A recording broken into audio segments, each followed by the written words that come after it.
रवि त्रयोदशी प्रदोष व्रत कथा। एक समय सभी प्राणियों के हितार्थ परम पवित्र भागीरथी के तट पर ऋषि समाज द्वारा विशाल गोष्ठी का आयोजन किया गया। विश्व महर्षियों की एकत्रित सभा में व्यास जी के परम शिष्य पुराणवेता सूत जी हरिकीर्तन करते हुए पधारे। सूत जी को देखते ही सौनकादि 88,000 ऋषि मुनियों ने दंडवत प्रणाम किया। महाज्ञानी सूत जी ने भक्ति भाव से ऋषियों को हृदय से लगाया तथा आशीर्वाद दिया। विद्वान ऋषिगण और सब शिष्य आसनों पर विराजमान हो गए। मुनिगण विनीत भाव से पूछने लगे कि हे परम दयालु, कली काल में शंकर जी की भक्ति किस आराधना द्वारा उपलब्ध होगी, हम लोगों को बताने की कृपा कीजिए, क्योंकि कलयुग में के सभी प्राणी पाप कर्म में रत होकर वेद शास्त्रों से विमुख रहेंगे। दीन जन अनेकों संकटों से त्रस्त रहेंगे। हे मुनि श्रेष्ठ, कली काल में सत्कर्म की ओर किसी की रुचि न होगी। जब पुण्य क्षीण हो जाएंगे तो मनुष्य की बुद्धि असत कर्मों की ओर प्रेरित होगी, जिससे दुर्विचारी पुरुष वंश सहित समाप्त हो जाएंगे। इस अखिल भूमंडल पर जो मनुष्य ज्ञानी होकर ज्ञान की शिक्षा नहीं देता, उस पर परम पिता परमेश्वर कभी प्रसन्न नहीं होते हैं। हे महामुने, ऐसा कौन सा उत्तम व्रत है जिससे मनवांछित फल की प्राप्ति होती है, कृपा कर बतलाइए। ऐसा सुनकर दयालु हृदय श्री सूत जी कहने लगे, हे श्रेष्ठ मुनियों तथा सौनक जी, आप धन्यवाद के पात्र हैं। आपके विचार सराहनीय एवं प्रशंसनीय है। आप वैष्णव में अग्रणी हैं, क्योंकि आपके हृदय में सदा परहित की भावना रहती है। इसलिए हे सौनकादि ऋषियों, सुनो, मैं उस व्रत को तुमसे कहता हूँ जिसके करने से सब पाप नष्ट हो जाते हैं।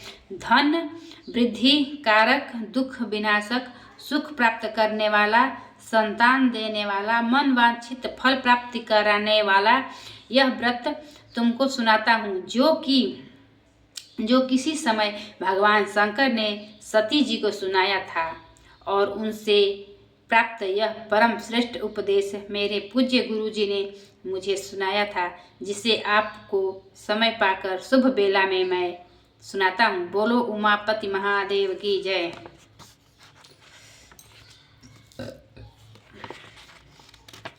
सूत जी कहने लगे, आयु वृद्धि स्वास्थ्य लाभ हेतु रवि त्रयोदशी प्रदोष का व्रत करे। इसकी विधि इस प्रकार है। प्रातः स्नान कर निराहार रहकर शिव जी के ध्यान में मग्न हो। शिव मंदिर में जाकर शंकर जी की पूजा करे। पूजा के पश्चात अधमुंड त्रिपुंड का तिलक धारण करे। बेल पत्र चढ़ाए, धूप दीप अक्षत से पूजा करे, ऋतु फल चढ़ाए, ओम नमः शिवाय मंद का रुद्राक्ष की माला से जप करे। ब्राह्मण को भोजन कराकर सामर्थ्य के अनुसार दक्षिणा दे। तत्पश्चात मौन व्रत धारण करे। व्रती को सत्य भाषण करना चाहिए। हवन आहुति भी देनी चाहिए। मंत्र ओम ह्रीं क्लीं नमः शिवाय स्वाहा से आहुति देनी चाहिए। इससे अभीष्ट फल की प्राप्त होती है।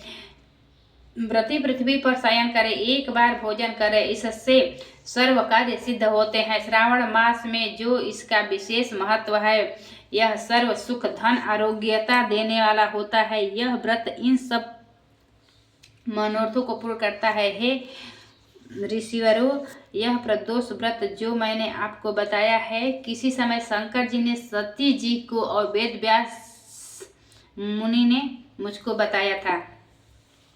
सौनकादि ऋषि बोले, हे पूज्यवर महात्मे, आपने यह व्रत परम गोपनीय, मंगलप्रद, कष्ट निवारक बतलाया है। कृपया यह बताने का कष्ट करें कि यह व्रत किसने किया और उससे क्या फल प्राप्त हुआ। श्री सूत जी बोले, हे विचारवान ज्ञानियों, आप शिव के परम भक्त हैं। मैं आपकी भक्ति देखकर मैं व्रती पुरुषों की कथा सुनाता हूँ। एक ग्राम में अति दीन ब्राह्मण निवास करता था। उसकी साध्वी स्त्री प्रदोष व्रत किया करती थी। उसके घर एक ही पुत्र रत्न था।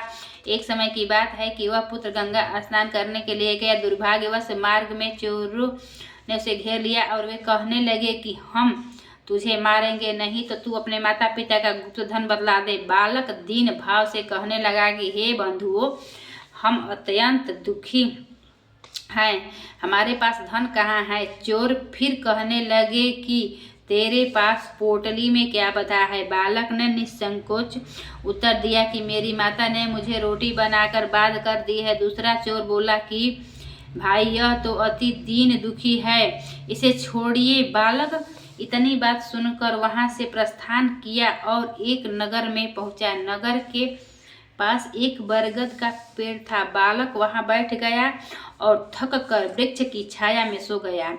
उस समय के सिपाही चोरों की खोज कर रहे थे कि खोज करते करते उस बालक के पास आ गए।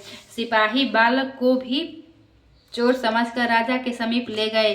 राजा ने उसे कारावास की आज्ञा दे दी। उधर बालक की माँ भगवान शंकर जी का प्रदोष व्रत कर रही थी।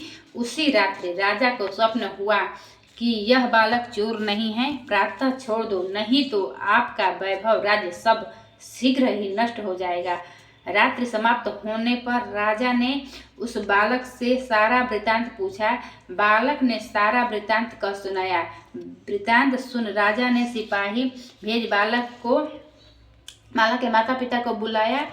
राजा ने उन्हें जब भयभीत देखा तो कहा, भय मत करो, तुम्हारा बालक निर्दोष है। हम तुम्हारी दरिद्रता देखकर 5 गांव दान में देते हैं। शिव जी की दया से ब्राह्मण के आनंद होने लगे। इस प्रकार जो कोई इस व्रत को करता है उसे आनंद प्राप्त होता है। शंकरादि ऋषि बोले, हे दयालु, आप कृपा करके सोम तुलसी व्रत कथा सुनाइए।